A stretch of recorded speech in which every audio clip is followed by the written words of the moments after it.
Good evening, friends. Welcome to the India Power Talk.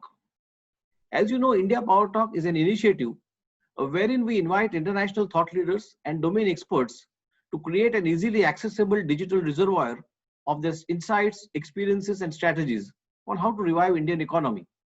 This would benefit not just Indian entrepreneurs, but also international business, investors, strategic partners who are part of or intend to invest in India. We have been inviting entrepreneurs, economists, professors, investment bankers, inventors, scientists, lawyers, chartered accountants, and other senior professionals with experience in diverse sectors who could contribute on the subject. Are we leaders simply because people report to us or because we are responsible for our business? Are we leaders because we have a vision that no one else seems to be able to see? After all, how can we call ourselves leaders if when we turn around, no one is following us or the initiatives we need them to support? What makes us leaders is our ability to connect with others in a way that makes them want to help us. Amongst the several definitions and explanations from global leaders, I like the one given by Bill Gates. He says, as we look ahead into the next century, leaders will be those who empower others. To talk on leadership of 2020 and beyond, today we have a highly experienced, enthusiastic business transformation consultant, CEO of Seed and Lead. He is the author of 2 internationally best-selling books on Amazon, 7 essential traits of leaders for developing unique leadership styles, and 7 essential traits of coaches for developing unique leadership coaching style. He is a global leader in leadership development and business transformation with an working experience of 35 years in more than 20 countries. He has worked for 6 Fortune 100 companies in the service industry. As a result of his passion for learning and sharing his business expertise and experience with others, he is a powerful mentor, consultant, coach, author, and speaker. Let me welcome my dear friend, Phil Bohlender, CEO Seed and Lead on the India Power Talk. Phil, good morning to you. Good morning. Thank you very much for inviting me to be here with you. My pleasure, Phil. Phil, could you begin by giving us your interpretation of the term leadership? And also, could you then quickly give us the highlights of your journey with global leaders? Yes, in fact, I really enjoyed your intro because there was a word that really caught my attention. I believe that leadership is really about creating that vision. So as leaders, we have a responsibility and an accountability to be able to look into the future. I think Bill Gates even alluded to it as well. So for me, throughout my entire career, it was about looking forward, looking to the vision. For me, most of it was around a vision of change. And so what I was all about was making sure that people understood what that vision was, and then being able to motivate and inspire them to take action to work towards the successful outcomes and results that were required. So for me, that's something that started very early on in leadership, my leadership roles, and it's been validated all throughout my career. So my career, as you mentioned, 35 years. So starting in 1982 in a very small town outside of Houston, never dreaming that I would end up being a global leader. However, I was very fortunate to be able to take advantage of opportunities not only to work domestically outside of the Houston area, but then eventually be able to work outside of the United States, and most notably to be able to work in India, Brazil, Russia, and China. And so that all came as a result of me looking at opportunities to further my career and having a really, really strong network of people who supported the work that I did. Thanks, Phil. Now, you are really a truly global leader, Phil. Thank you. But before we proceed, to dwell into the subject, could you share your work experience of even big countries, in particular China and India? The comparison may be useful to share. Yes, thank you. So it was interesting because I was actually on a flight, and I want to think I was going from the US to China. So it would have been sometime in the 2010, 2011 timeframe. And what I realized as I was making that trip to China to do work was that I had had the opportunity to work in all 4 BRIC countries. I had worked in Brazil, Russia, India, and then of course, China. So the way that this came about is in 2003, the business coaches that I was working with created a program whereby leaders from the United States went to China. And when we went to China, we were involved in a forum for about 3 weeks with Chinese leaders, US leaders, and Russian leaders. Mhm. And so it gave me a flavor and an understanding of what it is to work in another country. And to say that I was a sponge is an understatement. I took advantage of every opportunity. I asked questions. I watched everybody. It was a really exciting time. And I will tell you that when I was going through it in 2003, I thought it was a once in a lifetime opportunity. And I never imagined that I would go back and work in China as extensively as I did. And so because I met Russians there, it gave me an opportunity through invitation from them to go to Russia and work in Russia. So that was an amazing opportunity as well, to be in Russia and see firsthand how leaders in Russia lead their organizations. And then I was very fortunate to work for Accenture, and in working for Accenture, my talent development role was a global role, and it allowed me to go to Brazil, and I did work in Brazil for a few weeks. And that was very exciting because I got to go to the cities of Sao Paulo, which are very, very big city. And then I went to Curitiba, which is a much smaller city. So I got a really good sense of what it was to do business in Brazil. And then finally, and most fortunately, I was able to go to India and work in several cities in India and work in outsourcing organizations and call centers. And so, as I say, when I was on that flight and I was making my way to China, no one was more surprised than me that I'd had all those opportunities to work in the BRIC countries. Any before we move on to the next question, any specific incidents that you recollect of India? Any good memories of India? Yes, many, many good memories, many good memories. In fact, one of the things that I will tell you is that the hospitality, the warmth, the acceptance, the embracing of me being in India in the offices was really refreshing, because let's face it, when you're a change agent, people aren't necessarily opening the door for you and bringing you in because they have a resistance to change. One of my favorite stories was I was in a training that was being done for call center attendants. And so they were actually giving them, I guess it was called sensitivity training for American culture. And so this was an opportunity for these call center reps to be able to understand to understand through the training what it was like to interact with Americans on the phone. And so as I was sitting there, it was interesting because everything was spot on. The training was amazing. It was really, I mean, it was a great experience for me. And then the trainer said something, and to this day, I don't remember what it was, but when she said it, I thought, well, we do it a little bit differently. So then I asked my host, I said, is it possible for me to share a little bit of a variance to what she just trained? He said, of course. And they, parted the room, and I went to the front of it, and I looked back, and there was all this engagement. Everyone was just like hanging on every word I was saying. And as a result of that, they all said to me afterwards what a great opportunity it was to learn from me directly how their people that they talk to on the other end of the line might experience that thing. So I have a lot of really, really good memories. In fact, I'm still in touch with all of my colleagues from when I made my trips to India. Great. Today, Phil, today every organization is operating on a global scale.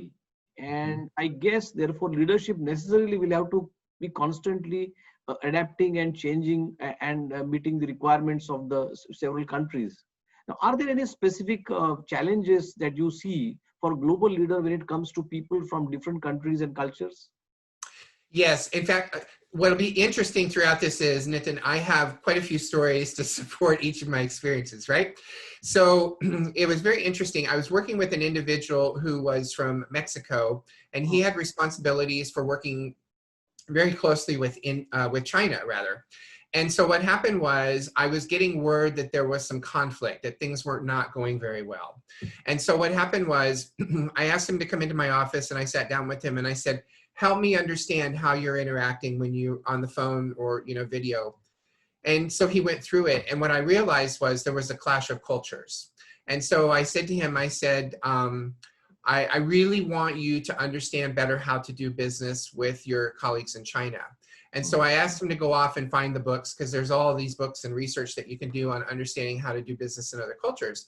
And when he came back to me, he said, I think I know it now. I think I can improve the situation. And so what happened was I said to him, hand me your business card. And he reached out like this with one hand. And I said to him, you're not ready to do business in China. He said, no. I said, no. And so then I showed him how to hand the card. And he said, I didn't know that. And I said, okay, here's what I want to do. I said, I want you to go to China with me.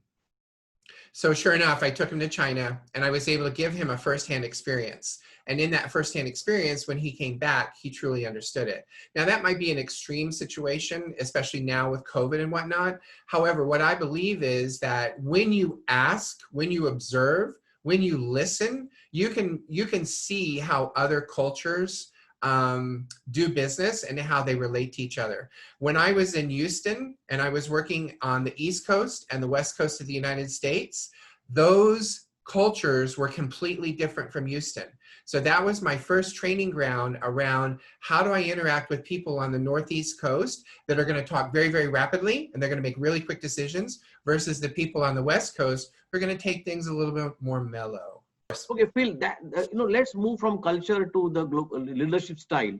What is an ideal global leadership style, Phil, according to you, and in particular, maybe the post-COVID-19 situation? Excellent. Thank you for that. I will underpin this by saying that I am a strong proponent of developing your unique leadership style. I think that being intentional about leadership, especially when it comes to vision and impact on other people, it is absolutely essential that you have a developed leadership style. And for me, a developed leadership style has components that include skills, competencies, and traits. So it's really about being clear about it, being intentional about it, and understanding something as simple as, am I the kind of leader that's going to ask people to do things, or am I the kind of leader who's going to tell people how to do things? And understanding that and making sure that that unique style that you create is working in the environment that you work in. And it's very interesting with COVID, because as a change agent, there were a lot of times where making change was very, very challenging. And I'm happy to say that my leadership style supported making those changes, and it was a great experience. However, when COVID hit, what was interesting was everyone became a change agent. Everyone was figuring out how to do things differently. So instead of me being the Lone Ranger as a change agent, now I looked out into the business world and everyone was changing how they were doing business. And so it was really refreshing for me to see that. However, unfortunately, through some of it, there were some missing pieces to it. So for me, whether it's before the COVID, during the COVID, or post-COVID, I think that it's absolutely necessary for a leader to be decisive. And that decisiveness has to be based on facts. What are the facts? What is the proof? What is the evidence? And I will tell you that that is the majority of how I made decisions. However, there were plenty of times that I was put in a position where I didn't have all of the data, and I trusted my intuition and I trusted my experience to be able to make the right decision. The second thing is to be compassionate towards people. What I found was early on, and I'm really grateful for this, is that being respectful and kind and considerate towards people is how you get work done through others, because leaders are about getting work done through others. I couldn't possibly do all the work that came across my desk as I was a leader. However, in being compassionate towards others, knowing their birthday, knowing their family, knowing what's interesting to them in the workplace, all of those things were ways of being compassionate towards them.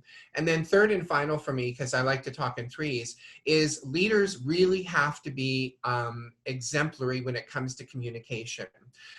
What I can tell you is that I've sat in boardrooms, meeting rooms, and training rooms all around the world and watched leaders dominate the airspace. And at the end of it, people walk out and confused on what the vision was and not being motivated. So it's really about balancing that airtime, making sure that what you're communicating is clear and direct for people. And then I tell people all the time, your secret sauce as a leader is to listen. When you listen to others, you're building the compassion and you're able to make decisions based on the data that they share with you. So the three things are really interacted with each other. Thanks, Phil. Of Thank you. Now, course. that's really great insight, and I guess listening is the critical skill, according to me, of any good leader. Yes. Now, Phil, let me move and ask you about your two best-selling Amazon selling books, Seven Essential Traits of Leaders and Seven Essential Traits of Coaches. Now, both are for developing unique leadership style. Could you talk a little bit about both these books? Yes, so thank you. The reason that I smile is because I never thought in a million years that I would be an author, much less an international Amazon best-selling author. However, I have to tell you, when I left one of my companies, I had the farewell luncheon and everyone was celebrating me, and I was leaving, and it was interesting because they gave me a journal and they asked me, would you please write in your journal and write a book? And that was in, maybe 2004. And so for me to have these books written is pretty amazing for me, and I get excited just every time. So these two books actually are part of a series. There'll be a third book. And when I wrote the first book, it sort of just dawned on me that if I'm talking about developing a leadership style, how am I being a part of the solution? How am I serving and supporting others when developing that leadership style? So what happened was, LEADERS is an acronym, and it's traits that people can integrate into their leadership style. And so when I wrote that book, I thought, this is great. I can put this book out there. I can, have bragging rights to it. And it's kind of exciting to have the seal that says I'm a bestseller. And then the next book came to me, and it said, well, what about 7 essential traits of coaches? And use coaches as an acronym as well, because the primary focus of your leadership style was to be a coach and a mentor to others. That's the style. So then when I wrote that book, I was like, okay, so now I have 2. I can put one at this end and I can put one at this end. And then I woke up another morning and realized that there's another book, and it's called 7 Essential Traits of Mentors. So now I'm in the process of framing out that book, and we'll release that book this year.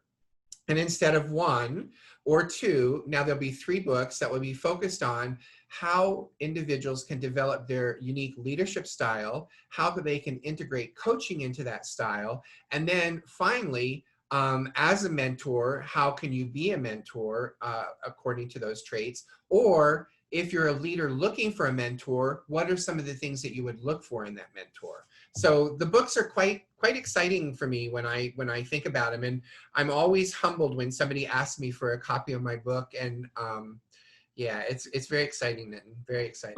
So, Phil, can you tell us one trait which cuts across all the 3 books? It's listening.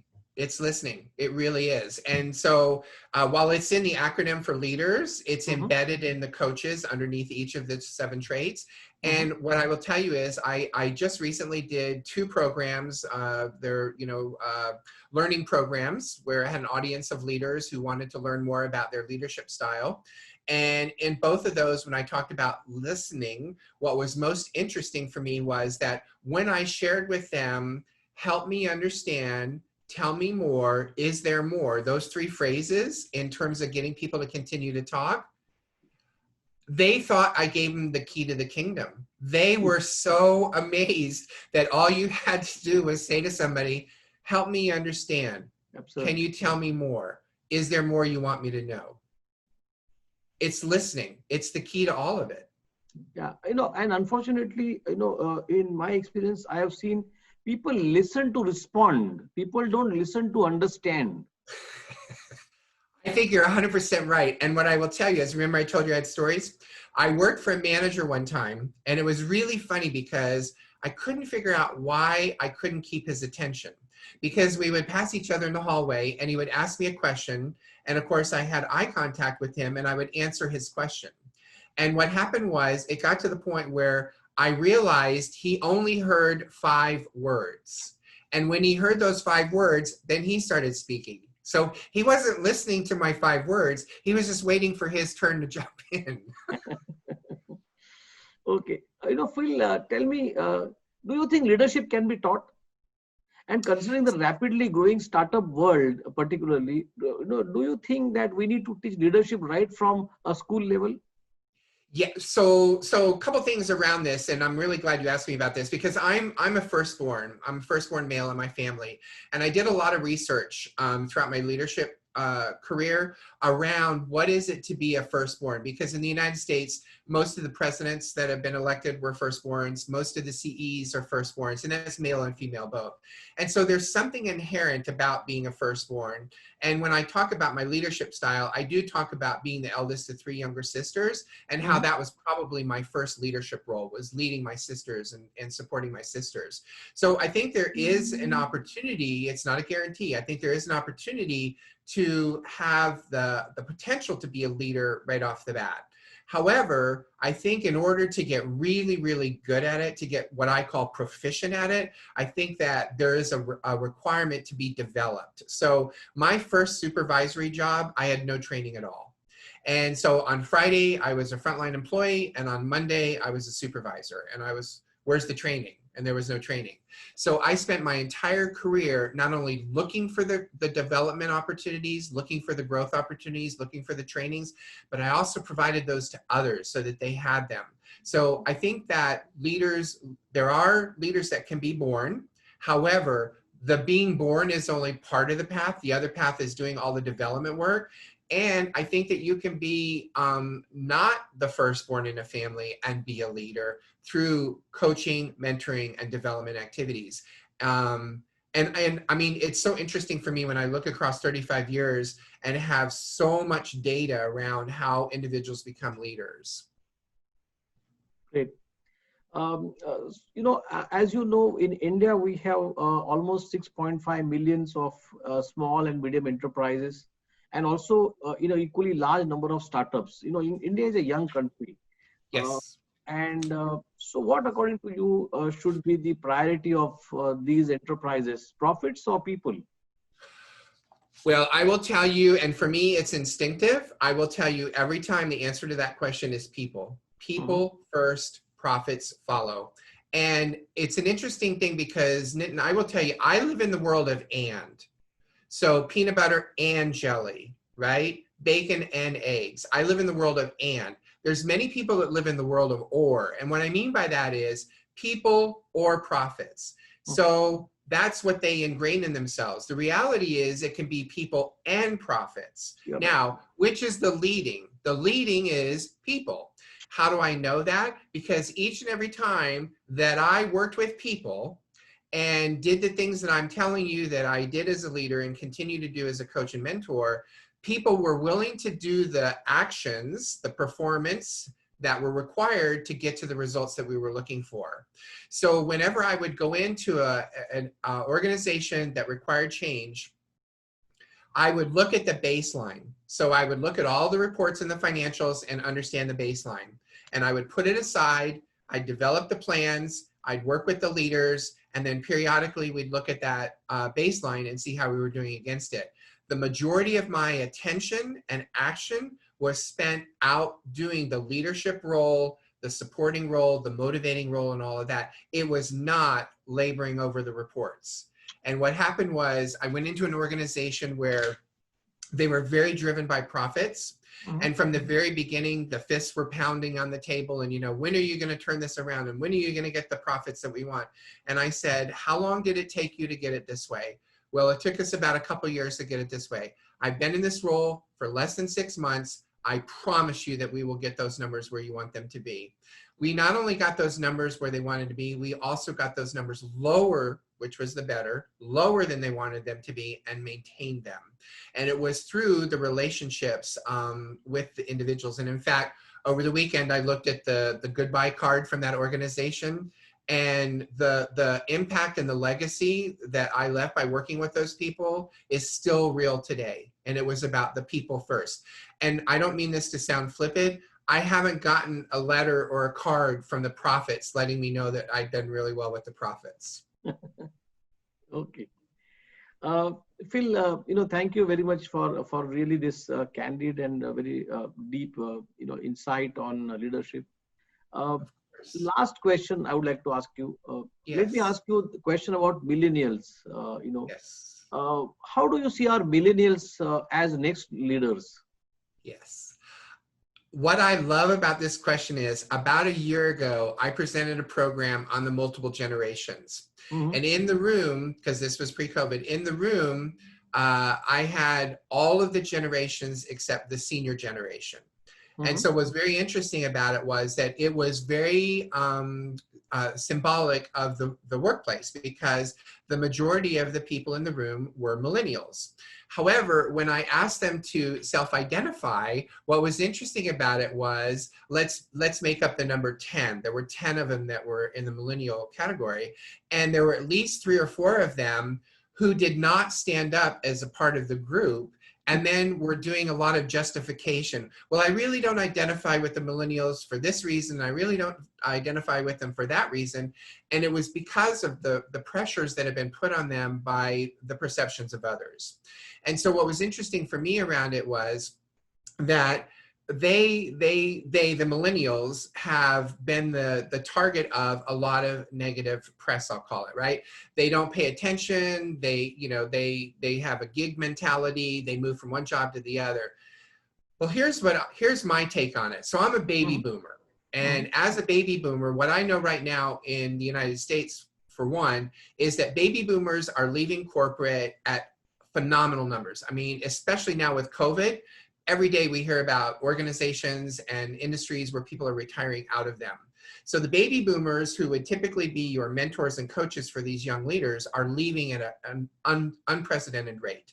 Then you have the Gen X's, and the Gen X's aren't necessarily as skilled and developed, and no offense to them, as the baby boomers were. So then you have these millennials, and people have negative perceptions towards them. I will tell you, I'm working with millennials on several of the boards that I work with here. Millennials are in almost every single one of my training programs that I do. And what I find is that they're focused, they're attentive, they're engaged, they're willing, they're really, really clear about what it is they do and how they do it, down to the niche. And so what I realized was that shame on the baby boomers for not asking the millennials what level of support and what kind of support they wanted from us. And so every time I get to work with a millennial, again, back to the listening, I always ask them, how can I best support you in the role that you're in right now?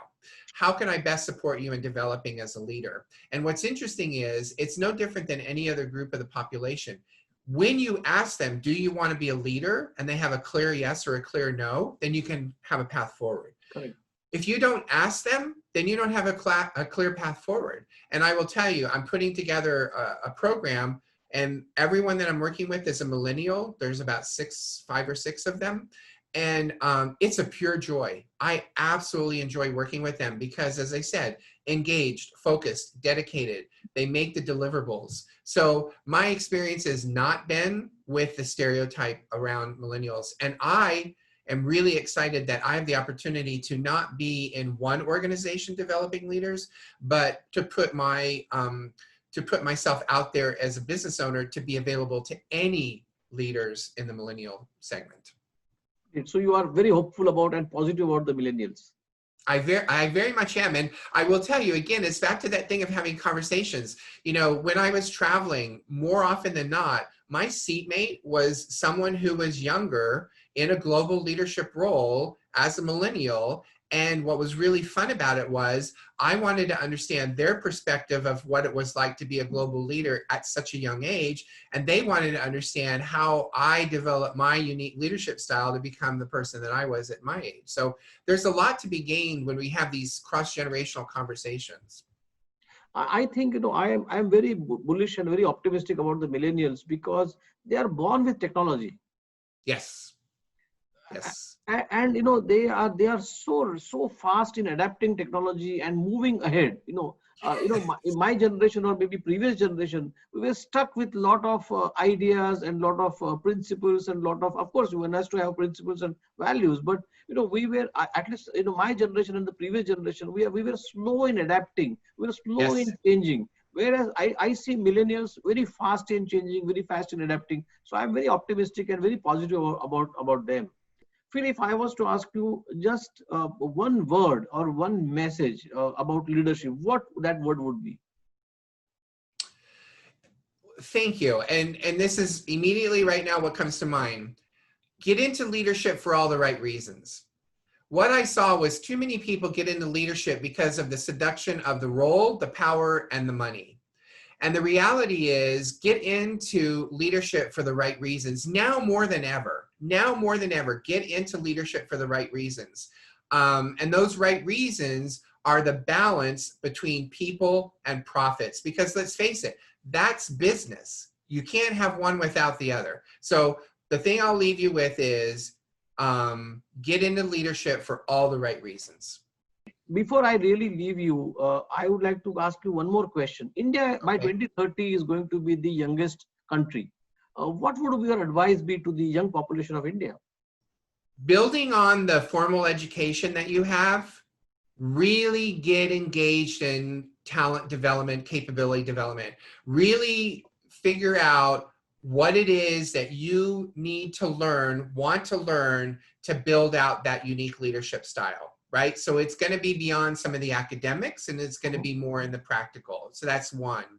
The other is take risks. Really look for the opportunities in India and throughout the world and take advantage of those opportunities, because those opportunities, I guarantee you, are what's going to continue to propel your career. And then the other thing is, I would suggest, I would invite India to build the bridges and step out there and be the leader, right? Be the model, so that when people start thinking of different aspects of business and leadership, that the first thing that comes to mind is India and the population of leaders in India. Thanks, Phil. That's really very insightful. Thank Um, you. so thank you, Phil, for your valuable insight and experiences. It was pleasure. It was a pleasure talking to you. I would Thank like, you. as usual, I would like to thank the Indian Chamber of Commerce, LawSikho, and India SME Accelerator Network. Let me conclude my vote of thanks with an humble prayer to the Almighty to bestow mankind with the right spirit to fight the coronavirus and help restore peace, prosperity, and bliss. Thank you, Phil. Have a great day. Thank you very much, Nitin. I appreciate it all.